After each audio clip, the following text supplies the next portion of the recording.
Selamat pagi, salam sejahtera, salam bersama dan salam menjulang kegembiraan Batu Lintang. Setinggi-tinggi penghargaan diucapkan kepada para hadirin kerana sudi meluangkan masa untuk menghadiri forum ilmiah kita pada hari ini yang bertajuk Guru Cara Tata Bahasa Memanggil Kredibiliti dalam Komunikasi. Sebelum kami memulakan forum ilmiah pada hari ini, izinkan saya untuk memperkenalkan diri terlebih dahulu. Saya pernah mendapat anak saya ini selaku pengurusi forum kita pada hari ini. Pada hari ini, saya tidak berkeseorangan kerana saya akan menghibur 3 orang ahli panel kita yang dibawa dan sama-sama mengupas isu forum ini dengan lebih mendalam. Dengan itu, saya akan memperkenalkan panel kita terlebih dahulu. Baiklah, panel kita yang pertama, Saudara Abdul Fatah Ashraf. Panel kita yang kedua, Saudara Zahid Amizah. Dan panel kita yang ketiga, Saudara Muhammad Zainul. Baiklah, tanpa meninggalkan masa lagi, mari kita mulakan sesi forum kita pada hari ini. Seperti yang hadirin sedia maklum, bahasa merupakan wahana utama dalam komunikasi. Manakala tata bahasa pula merupakan tunjang kepada keindahan bahasa dan ketepatan sesuatu makna.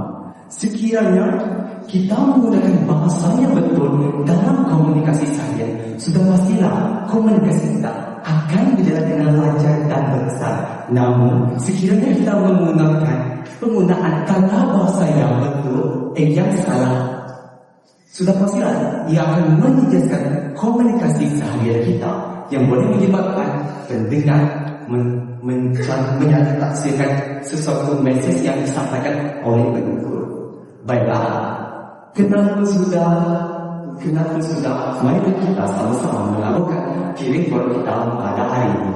Baiklah, saya akan membukakan soalan yang pertama. Baiklah, saya harap panel-panel kita bersedia dengan soalan yang pertama. Saya ajukan soalan yang pertama ini kepada ahli panel kita yang pertama, Saudara Abdul Fatah Ashraf. Baiklah, Saudara, bagaimanakah penggunaan tata bahasa yang betul mempengaruhi keberkesanan dalam komunikasi seharian? Silakan, Saudara. Terima kasih kepada yang saya hormati. Saya berpandangan bahawa tata bahasa ibarat tunang kepada bahasa.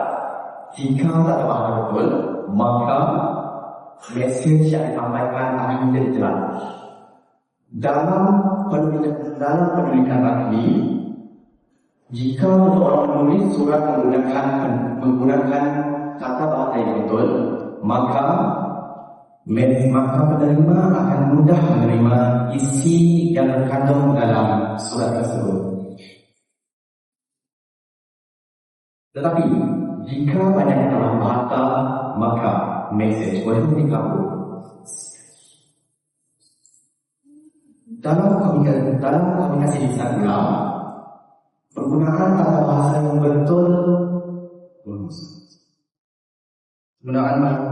yang betul menunjukkan kita seorang yang berilmu. Misalnya, seorang guru sedang menggunakan tata bahasa yang teratur akan lebih mudah dipahami oleh murid. Selain itu, penggunaan tata bahasa yang betul juga dapat mencerminkan kepribadian seseorang yang berdisiplin dan menghormati pendengar. Hal ini demikian kerana individu yang menjaga ketepatan bahasa menunjukkan sikap bertanggungjawab ke atas terhadap komunikasi berkesan serta menghargai nilai ketahanan bahasa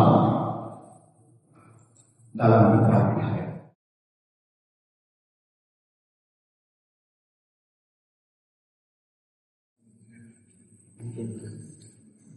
Saya amat setuju dengan pandangan Saudara Ashraf. Dari pandangan saya pula, tata bahasa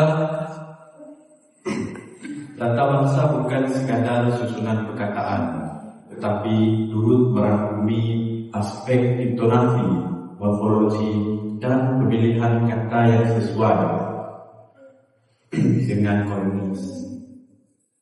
Kesalahan-kesalahan kecil di dalam tata bahasa ini akan menyebabkan perubahan makna di dalam sesuatu yang tersebut. Misalnya, kita dapat lihat murid dijaga disiplin dan murid menjaga disiplin. Walaupun ayat ini menggunakan kata kerja yang sama, yaitu jaga, namun apabila menggunakan imbuhan yang berbeza, ayat ini akan menjadi satunya ayat pasif dan satunya ayat aktif.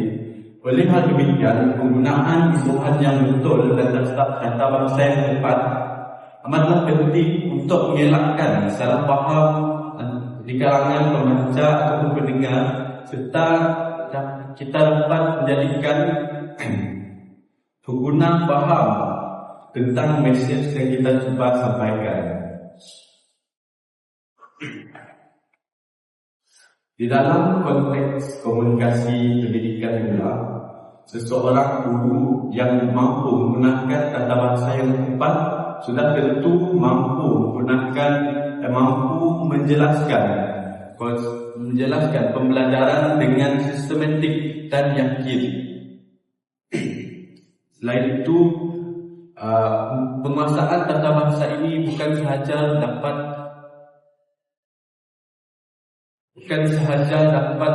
meningkatkan kefahaman pendengar, tetapi juga mampu menonjolkan profesionalisme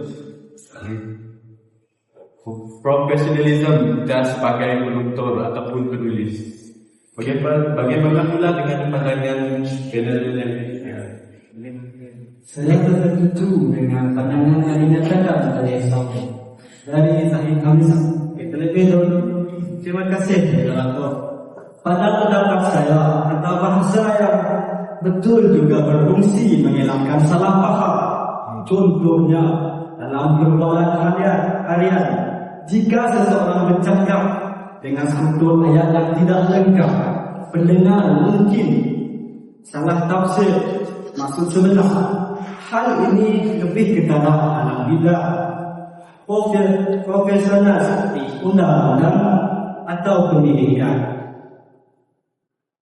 di mana ketepatan makna amatlah penting. Oleh itu, tata bahasa yang betul memang menjadi kunci komunikasi yang berkesan. Selain itu, penggunaan tata bahasa yang betul mencerminkan tahap profesionalisme dan kepribadian seseorang. Individu yang mampu berkomunikasi dengan tutur bahasa yang tepat dianggap lebih berwibawa dan meyakinkan. Dalam konteks penulisan pula, tata bahasa yang teratur membantu penyampaian idea menjadi lebih jelas dan tersusun. Hal ini bukan sahaja memudahkan pembaca memahami mesej yang ingin disampaikan, malah meningkatkan mutu penulisan secara keseluruhan. Justru penguasaan tata bahasa yang bijak perlu diterapkan sejak di bangku sekolah agar masyarakat dapat berkomunikasi secara berkesan dan beretika dalam semua situasi. Kembali kepada negara.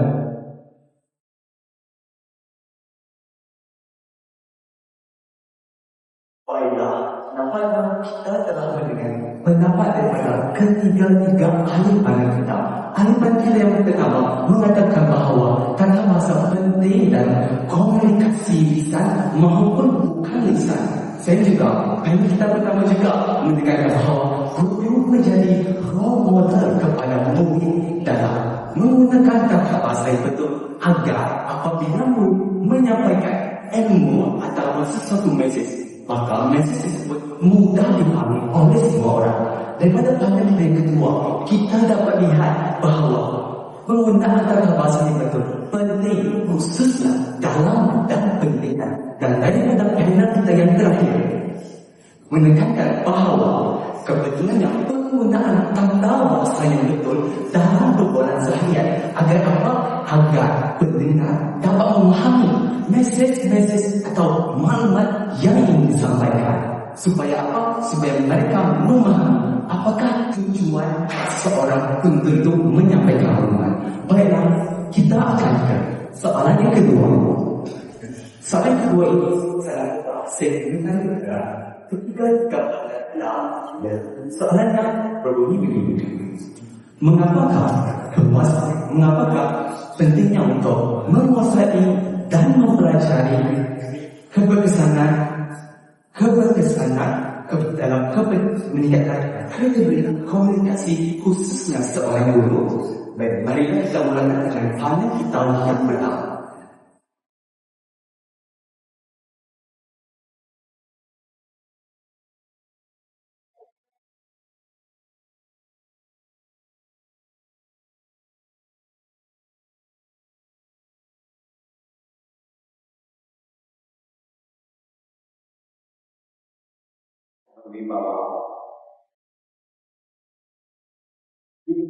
Penting karena dia mempengaruhi fitur kita. Misalnya,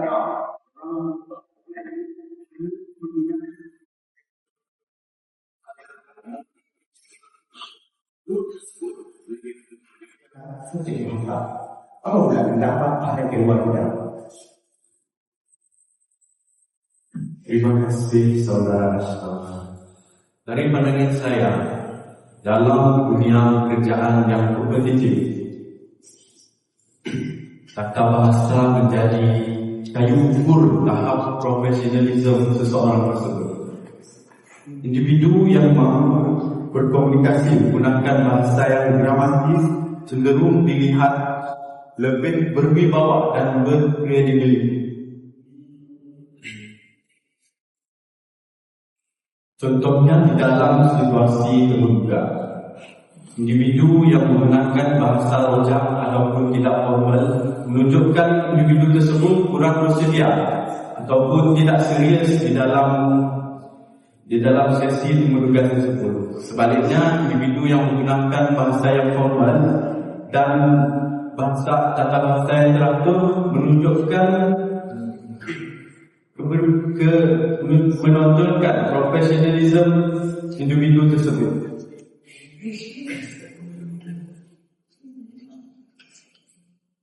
Dalam konteks keguruan, kredibiliti yang dibina melalui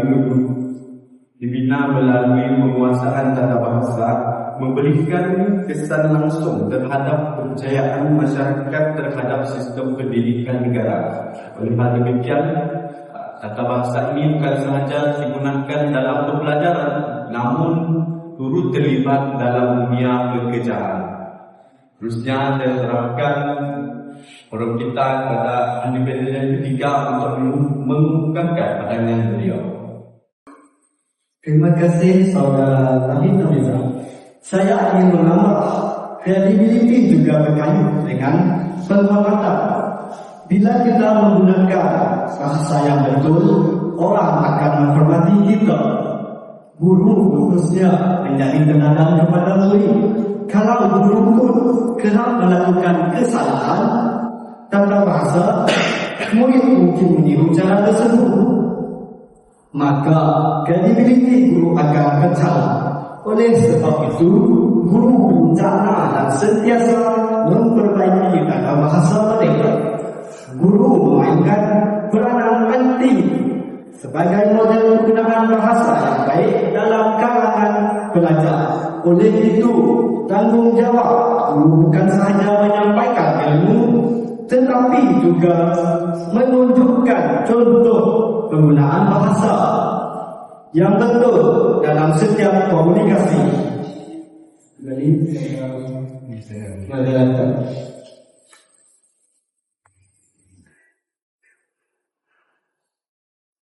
Baiklah, nampaknya kita telah mendengar hujah-hujah yang telah dikemukakan oleh ketiga ahli panel kita.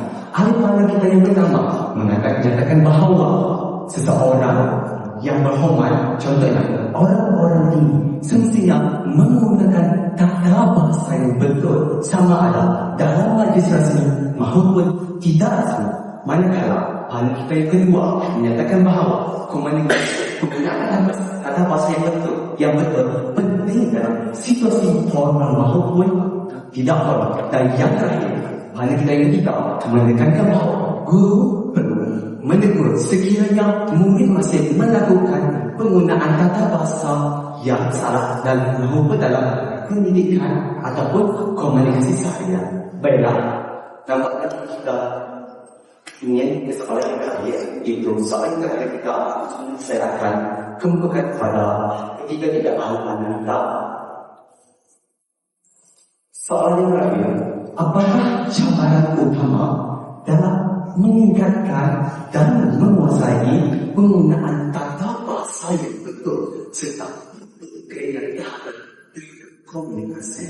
Baiklah, kita mulakan dengan ahli panel kita yang pertama. Silakan. Terima kasih kepada saudara-saudara yang sedang lagi bergaya hari ini. Cabaran utama ialah sikap murid yang menganggap bahasa sukar dan membosankan. Banyak murid yang tidak gemar dan menghafal peraturan penata.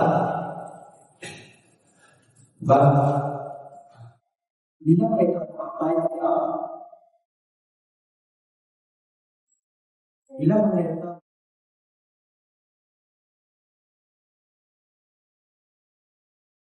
akibatnya komunikasi mereka terbatas dan kurang perkataan. Selain itu, sikap negatif meningkat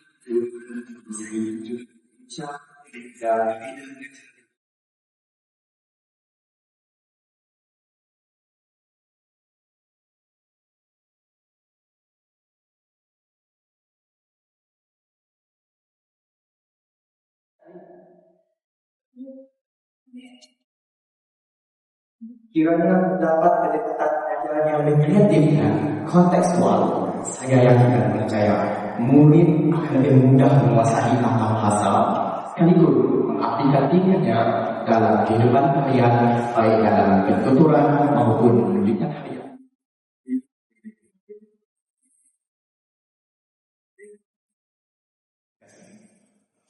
Terima kasih kepada Ashraf yang sehingga lagi bergaya peta berkata-kata. Selain daripada faktor sikap yang disebut oleh saudara Ashraf, pengaruh media sosial juga turut menjadi cabaran besar. Contohnya dalam platform digital seperti TikTok ataupun Facebook, banyak penggunaan bahasa singkatan dan tidak formal di dalam platform tersebut. Contohnya AWK, OTW dan sebagainya semakin berleluasa. Sama kelemahan pengguna atau generasi muda ini akan terbiasa dengan penggunaan bahasa yang tidak formal ini dan bahasa singkatan ini. Lama kelamaan belajar akan membawa situasi yang tidak formal ini ke dalam situasi yang resmi tanpa kita sedari. Contohnya apabila seseorang murid tersebut berkomunikasi dengan guru, kini menggunakan bahasa yang tidak formal. Fenomena ini menyebabkan tata bahasa standard semakin terpinggir dan mutu komunikasi formal merosot. Oleh itu, pendidikan bahasa perlu menekankan keseimbangan antara literasi digital dan penggunaan bahasa baku supaya pelajar mampu menyesuaikan bahasa dengan konteks bersesuaian. Sekian pandangan saya serahkan kepada saudara Lili. Terima kasih saudara Hamzah atas pandangan Anda. Saya juga melihat cabaran lain, yaitu kekurangan bahasa perkataan berkualiti Ramai murid kurang membaca buku atau artikel yang menggunakan bahasa standar. Mereka lebih tergerak kepada bahasa baca di media sosial. Kesan daripada itu, mereka suka menguasai tata bahasa yang betul. Oleh itu, guru perlu memainkan peranan dengan menyediakan bahan bacaan yang sesuai supaya murid dapat membiasakan diri dengan bahasa yang betul. Itu sahaja daripada saya. Saya serahkan kepada moderator. Baiklah, kita telah mendengar hujah-hujah dari kata ketiga-tiga ahli panel kita. Dapat saya simpulkan dari panel yang pertama yang menyatakan bahawa sikap negatif pelajar mengenai penggunaan kata bahasa yang betul menyebabkan mereka mengabaikan penggunaan kata bahasa yang betul dalam kehidupan raya. Oleh itu, beliau juga menyatakan bahawa guru tidak pernah mengabaikan masalah tersebut dan mencari jalan keluar. Kerana apa? Maka tapi bahasa di mana ada gangguan, situ ada jalan. Daripada banyak kita kedua, kita dapat mendengar bahawa pengaruh media sosial yang berrosak lebih lagi dalam kalangan generasi muda pada masa ini. Kerana apa? Generasi muda pada masa ini lebih gemar menggunakan bahasa singkatan ataupun bahasa rojak yang boleh menjejaskan komunikasi seharian. Dan daripada bahagian kita yang terakhir yang menyatakan bahawa kurangnya generasi muda membaca artikel-artikel atau bahan bacaan yang standar menyebabkan mereka kurang mengetahui penggunaan kata bahasa yang betul sama ada dalam kehidupan seharian mereka maupun dalam pendidikan mereka. Baiklah, dapat saya simpulkan di sini bahawa penguasaan tata bahasa dia tidak mengiring siapa kita, agama kita maupun latar belakang kita. Oleh itu kerjasama daripada berbagai pihak seperti pihak kerajaan, ibu bapa, komuniti sama-sama memberi tenaga bagi awal dengan terbit dalam memertabatkan penggunaan kata bahasa yang betul dalam kalangan generasi muda pada masa kini. Kenapa? Kerana kalau bukan mereka, siapa lagi yang akan meningkatkan dan memertabatkan penggunaan kata bahasa yang betul dalam bahasa Melayu. Baiklah, nampaknya sudah mengakhiri sesi forum ilmiah kita pada hari ini yang bertajuk Guncangan Kata Bahasa Pembina Unity dalam Komunikasi. Saya berharap akan sesi forum kita pada hari ini akan membuka semua minda lebih lagi para hadirin.